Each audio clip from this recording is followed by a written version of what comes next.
Le prix de la recherche a été attribué à Vanessa Nurock, professeure de philosophie à l'Université de Côte d'Azur, qui est directrice adjointe de la recherche en histoire des idées et qui est titulaire de la chaire UNESCO de l'éthique du vivant et de l'artificiel. Autrement dit, une formation philosophique et une formation à la relation entre le vivant et l'artificiel particulièrement élaborée.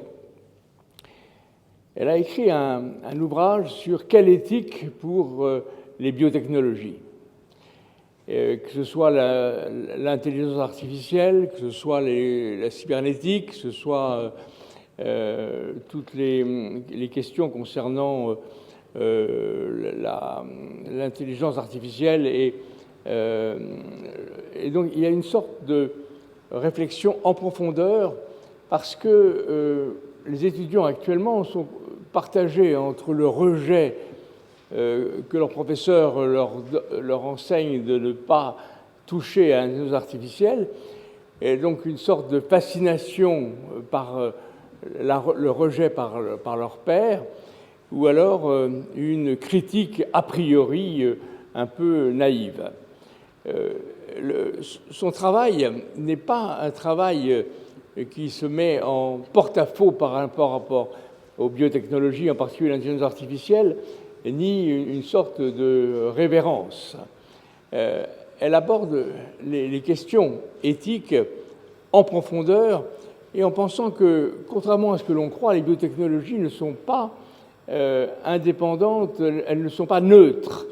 Elles ont des conséquences concrètes sur la vie des humains, pour le pire et pour le meilleur, quelquefois.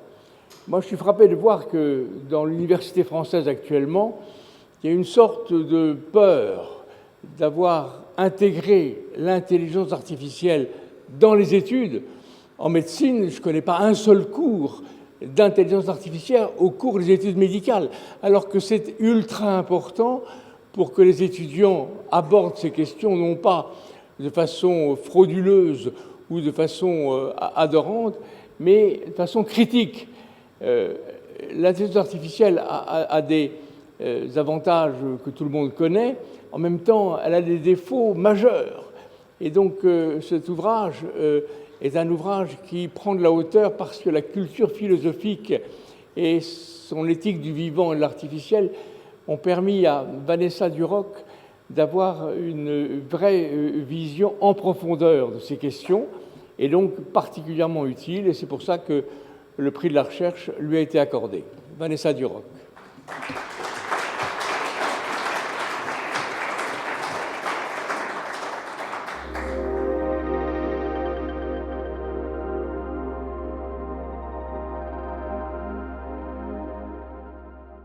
Je voulais commencer par remercier évidemment le professeur Sicard pour ses mots extrêmement élogieux et également évidemment la Fondation pour ce prix qui m'honore et le jury dont le travail invisible m'a permis de pouvoir aujourd'hui vous parler.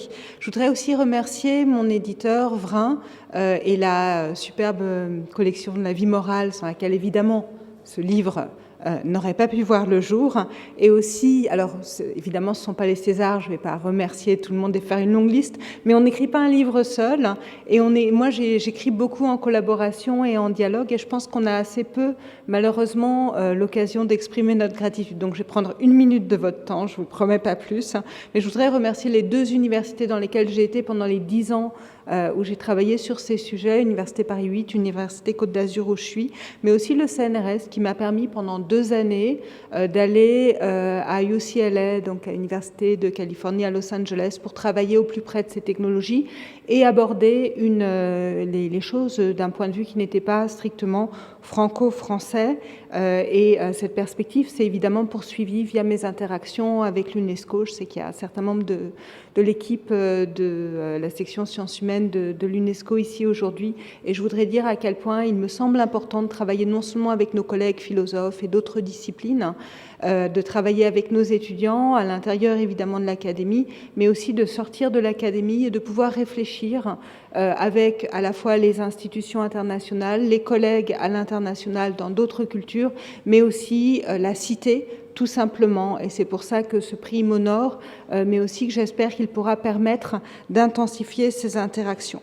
Juste une chose, puisque les morts ne peuvent pas prononcer leur nom, j'aurais simplement voulu dire le nom de 2 collègues qui sont disparus pendant l'écriture du livre ou juste après, et dont la pensée m'a beaucoup nourri, Ruven Augien, qui est vraiment, à mon avis, un des philosophes français majeurs de ces dernières années, et Raphaël Larère, dont la pensée nous nourrit encore aujourd'hui. Alors, je vais vous présenter brièvement le livre, parce que je ne pense pas que ce soit très intéressant de parler de moi, et puis je vais essayer d'être rapide pour qu'on ait un temps d'échange, parce que c'est ça aussi qui m'intéresse, de savoir comment vous l'avez reçu, comment ces questions résonnent en vous, si on a le temps à la fin. Donc, je vais voir si le pointeur marche. Et je voulais commencer en vous rappelant, si vous le connaissez, ce fameux article qu'il y avait eu en 2000 dans la revue Wired, qui est un peu, si vous voulez, les inrecuptibles de la tech, qui était intitulé « Why the future doesn't need us » « Pourquoi l'avenir n'a pas besoin de nous ?» Et c'était un article qui avait été écrit par l'un des informaticiens les plus en vue de l'époque, qui répond au doux nom de Bill Joy.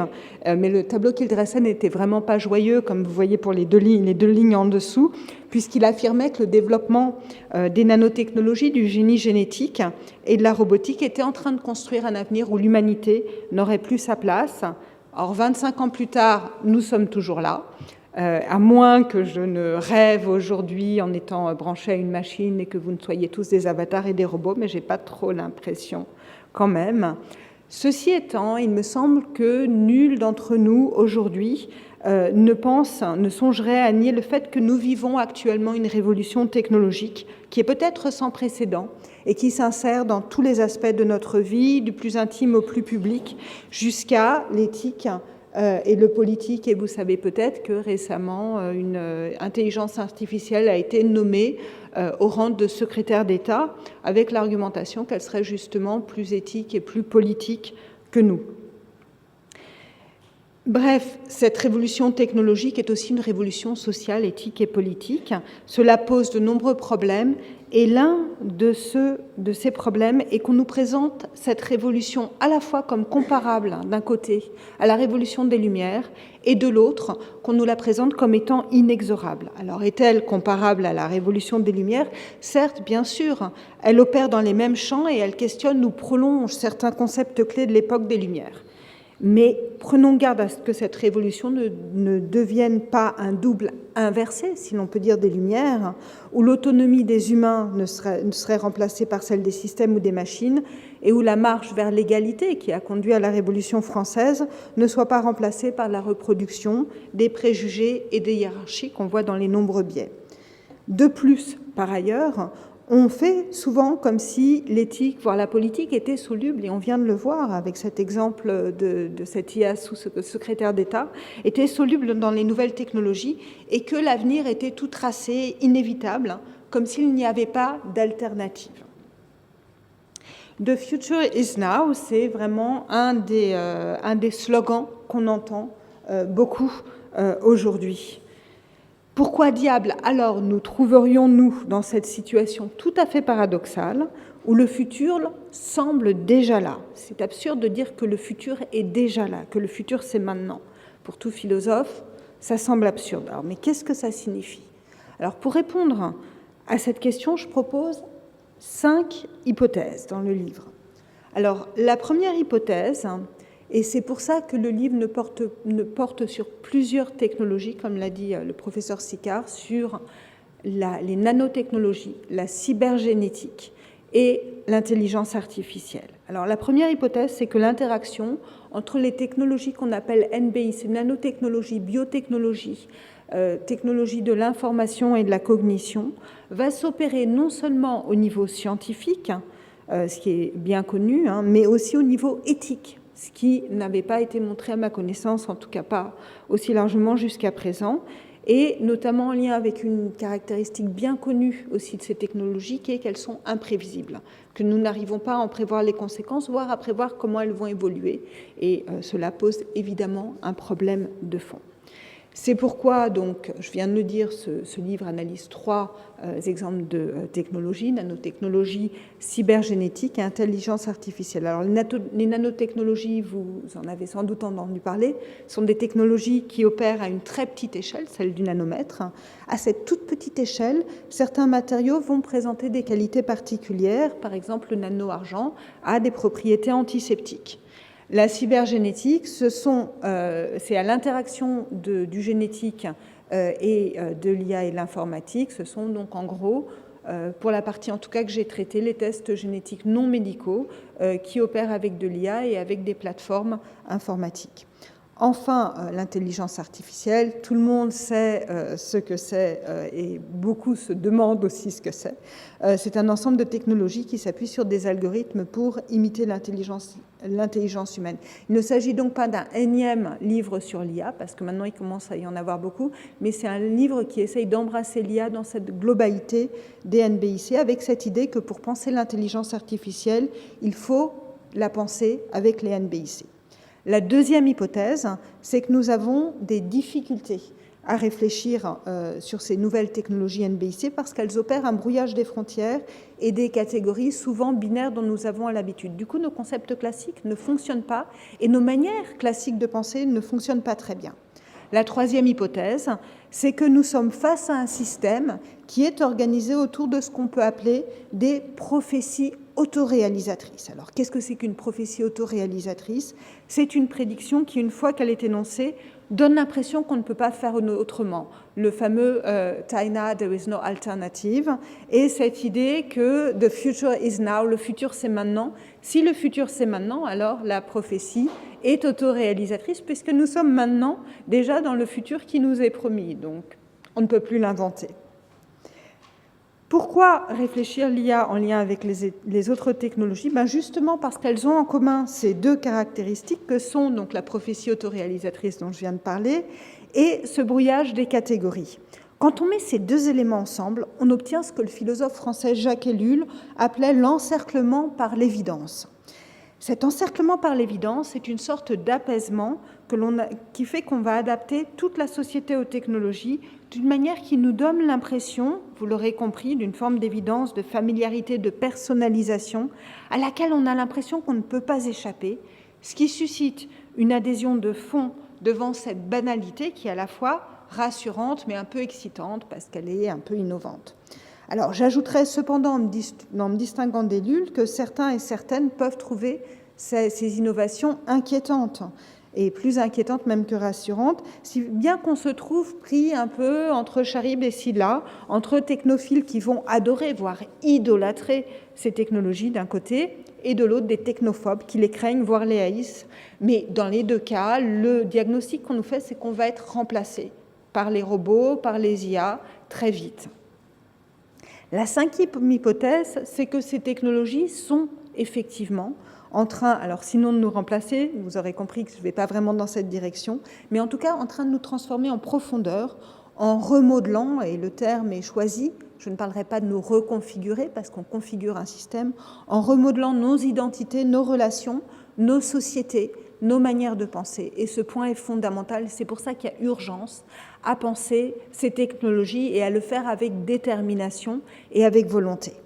Alors pour réfléchir à l'éthique de ces technologies, il me semble qu'il faut à la fois prendre acte, premièrement, donc, de ce que j'ai dit, du fait que nos catégories de pensée classiques ne sont pas toujours pertinentes, et deuxièmement, de la stérilité de cette confrontation entre approche technophile d'un côté, ou techno-idolâtre, j'ai envie de dire, et de l'autre, technophobe. Je suggère que cette approche binaire du contre pour contre n'est pas constructive et que si l'on veut construire une éthique ou même des éthiques, peut-être que le livre aurait dû s'appeler au pluriel « Quelles éthiques ?» pour les technologies, je ne prétends pas avoir la seule réponse, mais pour construire une éthique ou des éthiques pour ces technologies, alors il vaut mieux adopter une posture interrogative, réflexive, que j'appelle philotechnique et politique. Et ça, c'est ma première position, et vous comprenez maintenant pourquoi j'ai des diapos. C'est parce que comme on n'arrive on a du mal à penser dans les anciennes catégories. J'ai été obligée d'essayer de construire des concepts ou de les emprunter, et ce ne sont pas des mots qu'on a l'habitude forcément d'entendre ou d'écrire. Donc ce n'est pas un luxe, c'est volontaire. Alors qu'est-ce que c'est qu'une approche philotechnique? J'ai beaucoup réfléchi au terme parce qu'au début, je voulais plutôt dire technosophique, mais je ne voulais pas mettre la technique en premier comme dans technophile ou technophobe. Qu'est-ce que c'est qu'une approche philotechnique? C'est une approche qui ne met pas au premier plan la technique, mais la philia, et donc cette amitié exigeante, comme dans la philosophie, qui est l'amour de la sagesse. Donc l'idée, ce serait d'avoir une recherche de la sagesse des technologies qui sache aussi les remettre en question. C'est pour ça que l'amour doit être un peu exigeant.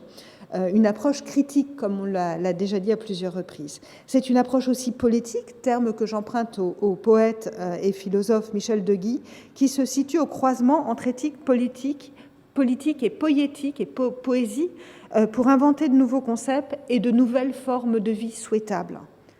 Comment faire pour échapper alors à cet encerclement par l'évidence dont je viens de parler? Ici, il me semble qu'on peut faire deux propositions complémentaires. D'une part, je suggère qu'il faut sortir de l'approche par la maîtrise et les risques pour envisager plutôt une approche par l'équerre, qui va suggérer, on a déjà utilisé le terme plusieurs fois et j'en suis ravie, qui va suggérer, pour résumer les choses très rapidement, de concevoir l'éthique non seulement en termes de justice ou d'équité, mais aussi de souci, de sollicitude et de soin, dans une approche qui va échapper aux binarités traditionnelles. D'autre part, je suggère de sortir des approches classiques en éthique qui vont surtout considérer les intentions ou les conséquences pour envisager tout le cycle de production et d'utilisation de ces technologies, car c'est souvent dans le design que les alternatives sont d'emblée fermées. C'est pour ça qu'il faut penser une éthique by design de ces technologies qui va dans tout le processus, de la conception à la création et à l'application, dans une dynamique d'équilibre réfléchi théorisée par John Rawls, qui fait un aller-retour entre la théorie et la pratique. Pour le dire autrement, pour construire une ou des approches techniques, éthiques, qui nous permettent de réfléchir à ces nouvelles technologies, nous avons besoin de réfléchir à des nouvelles distinctions conceptuelles et de poser des questions éthiques. C'est pour cela que la philosophie, dans sa dimension la plus rigoureuse, a un rôle à jouer et un rôle de premier plan. C'est aussi pour cela qu'il est important que ces outils philosophiques soient partagés avec tout le monde, le grand public, mais aussi les politiques, les scientifiques, les entreprises. Et c'est pour ça que j'ai écrit ce livre en ayant en tête l'idée qu'il ne fallait pas jargonner, mais pas non plus me priver, vous l'avez vu, d'inventer de nouveaux concepts et des termes un peu différents quand c'était nécessaire, en essayant d'être la plus rigoureuse possible, même si parfois cela me coûtait un peu en termes de style, par exemple, mais cela me semblait vraiment fondamental. J'ai aussi fait attention à ne pas céder à un ton prophétique ou grandiloquent. Je pense qu'on doit garder une certaine humilité et d'assumer cette humilité parce que de toute façon, je ne suis pas spécialiste de ces technologies et c'est donc un livre que j'ai souvent écrit en dialogue avec physiciens, biologistes, médecins ou informaticiens ou roboticiennes. Je sais que ce livre leur a semblé lisible et c'était très important aussi pour moi. Comment la philosophie peut-elle être faite pour penser éthiquement ces nouvelles technologies? Alors, si vous voulez le savoir, il faut lire le livre, bien sûr, et puis il faut réfléchir aussi en dehors du livre. Évidemment, ça ne sera pas la seule réponse, et ça ne prétend pas être la seule réponse. Mais je vais donner quelques pistes. Je pense que la question directrice, c'est de nous demander comment élaborer ces technologies pour qu'elles nous aident à enrichir nos vies des manières qui nous semblent les plus souhaitables, à la fois individuellement et collectivement, et pour qu'elle le fasse en tenant compte des générations futures et des impératifs environnementaux dont on ne parle pas assez lorsque l'on aborde ces technologies. Pour essayer de donner des éléments de réponse à ces questions, j'ai élaboré des outils conceptuels comme ce que j'ai appelé le sophisme artificialiste, c'est-à-dire la dénonciation de la confusion entre ce qui est artificiel et c'est bien. Ce n'est pas parce qu'une technologie existe, ce n'est pas parce qu'une IA nous dit quoi faire que ce qu'elle dit est juste, bon, ou souhaitable. Et cela est important. Ce n'est pas parce qu'on peut développer une technologie qu'il faut le faire et qu'il faut la mettre sur le marché. Du coup, ce n'est pas parce qu'une intelligence artificielle est soi-disant dotée d'un programme moral que ce qu'elle énonce va être juste, bien ou empreint de care. J'ai aussi proposé d'élaborer une distinction entre d'un côté les relations et de l'autre les connexions, alors que les relations supposent une forme de réciprocité ou d'empathie, un respect mutuel, les connexions n'en supposent pas. Je n'oppose pas les deux. Il me semble important de développer également les connexions. Mais je suggère que les connexions ne doivent pas prendre la place des relations ou les appauvrir, par exemple. En effet, l'une des gageures principales dans le développement de ces technologies, c'est la manière dont elles nous amènent à reconfigurer nos relations interpersonnelles, sociales, éthiques, politiques. Et c'est important aussi de le dire, je pense ici au Sénat. Je suis convaincue que le futur aura besoin de nous, pour répondre à l'article de Bill Joy. On peut se donner rendez-vous dans 25 ans. Si nous parvenons à configurer ces technologies pour qu'elles nous aident à enrichir nos relations et non à les appauvrir ou à les remplacer. C'est aussi pour cela que je vous remercie vraiment d'être ici ce soir en personne et non en avatar ou en ligne. Et c'est pour ça aussi que je suis ravie, s'il nous reste quelques minutes, de pouvoir entrer en conversation avec vous ce soir pour savoir comment vous avez reçu le livre ou comment ces questions vous interpellent. Merci encore.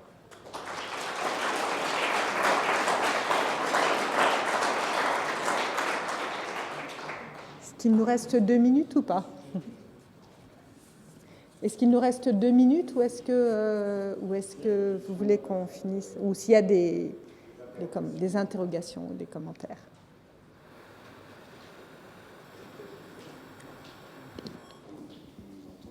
C'est ouvert, oui. Oui, merci. Donc, votre présentation donne envie de lire le livre, mais j'ai quand même quelques interrogations. Donc, j'aurais aimé savoir si vous pouviez développer un peu plus la notion de poétique. Est-ce que vous faites référence à la poésis et donc vous avez ouvert un champ là-dedans ou voilà. Est-ce que vous pouvez en dire plus ? Oui, alors je m'excuse pour ces néologismes, mais celui-là n'est pas de moi. Je l'emprunte à Michel Deguy, qui était poète et philosophe, et qui justement, alors avec sa posture de poète, surtout parce qu'il était poète-philosophe peut-être, à mon avis, tout autant que philosophe-poète, mais du point de vue de la poésie.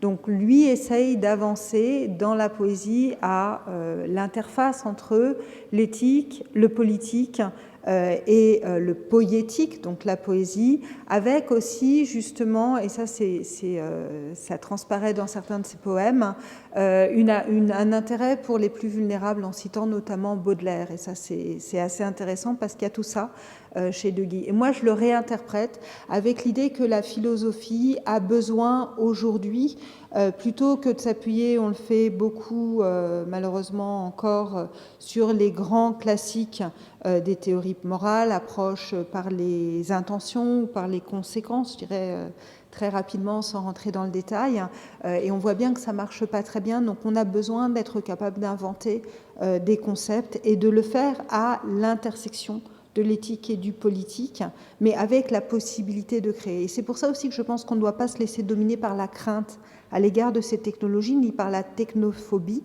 mais pas non plus, comme le disait le professeur Sicard, par la techno-idolâtrie, mais qu'il faut savoir avoir une approche critique en ouvrant des possibles.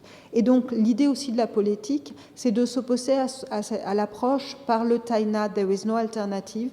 C'est ce que disait Margaret Thatcher, l'idée justement que l'avenir est fermé. Il me semble qu'il faut que nous réfléchissions au futur que nous voulons inventer avec ces nouvelles technologies et au fait que ces futurs doivent être des futurs souhaitables. D'où le terme aussi de philotechnie, qui n'est pas une technosophie, parce que je n'ai pas voulu mettre la technologie en premier. L'idée, c'est de développer ces philosophies d'une manière qui nous semble aimable, au sens vraiment d'une amitié exigeante. Donc ce point me semble vraiment important. Et on a, nous, encore la possibilité de créer. Le futur ne nous est pas imposé, et donc nous ne devons pas le recevoir avec une fatalité. Et en cela, je me rapproche de ce que Raphaël Larère appelait un optimisme raisonné, l'idée que les futurs sont ouverts et que c'est aussi à nous de les construire. Certes, il y a des risques. L'idée n'est pas de les dénier. Ils sont vraiment importants. Donc on n'est pas dans le déni. Mais l'idée, c'est d'essayer aussi d'installer notre énergie pour pouvoir réfléchir ensemble à des futurs souhaitables avec ces technologies.